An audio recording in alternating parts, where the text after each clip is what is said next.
And we're back, guys. And yes, we are in the middle of learning about standard form, aka also known as ABC form.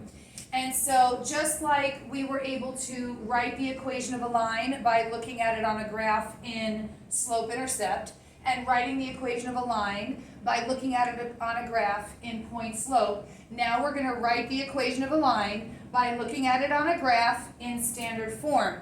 And we actually have 3 steps to get there, okay? And what's great is that actually all 3 steps are shown for you right here. Step 1, write the equation of the line in point slope. Step 2, solve for slope intercept. Step 3, solve for standard. So it seems pretty crazy that we have to do all 3 of these steps, but the look for here, what you're looking for is that, as you can see on this graph, you cannot tell where this blue line crosses over the y-axis exactly. There is no y-intercept on this graph, okay? So when you see that and it says write the equation of a line in standard form, then you know that we have to do all 3 steps. So like I said, step 1, okay, is to write the equation of the line, okay,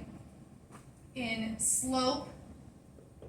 You're writing as I'm writing. I'm doing this with you, so you're writing as I'm writing, okay? Step 1, we have to write the equation of this line in point slope form. So we have to put the slope and we have to pick one of the points. So the slope is a negative slope, so let's put our negative symbol, okay? How did I get from this point to this point? I went down 3 over 1, so our slope is a negative 3, okay?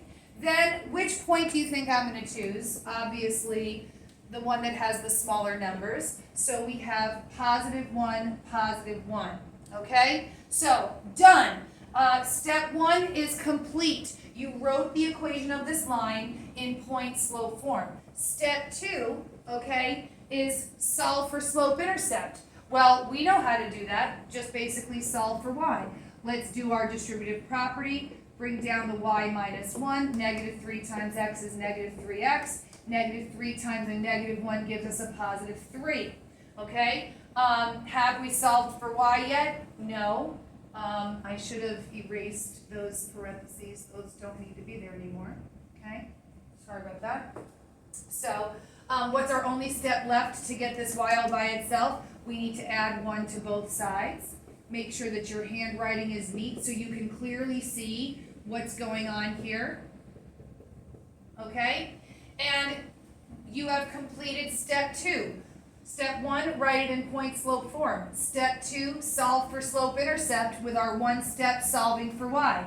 Now step 3 is we have to write it in ABC form, in standard form. So once again, you have to ask yourself, what is the A, what is your B, what is your C? So here's your B term.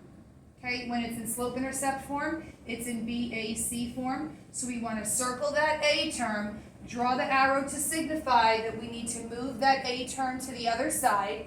How do we move anything across an equal sign? By doing the opposite of what it is. So what is the opposite of a negative 3x? Positive 3x. So we're going to add 3x to both sides. Okay? And then in our ABC form, what goes first? Our 3x. Bring down your plus y equals 4.